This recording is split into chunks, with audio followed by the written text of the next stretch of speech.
సమస్త జగములు రక్షించే సకల జ్ఞానమూర్తి, ఎవరింట తాను కొలువుండునో కలుగును వారికి కీర్తి.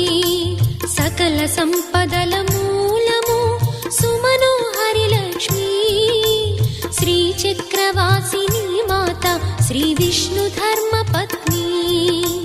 తనని నమ్మిన భక్తులకు దరిద్రమును బాపు, కొలిచెడి వనితల కొంగులలో బంగారము నింపు.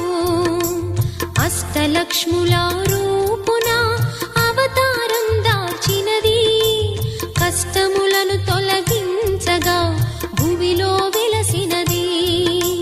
లక్ష్మీదేవి కథ, శ్రీ లక్ష్మీదేవి కథ, లక్ష్మీదేవి కథ,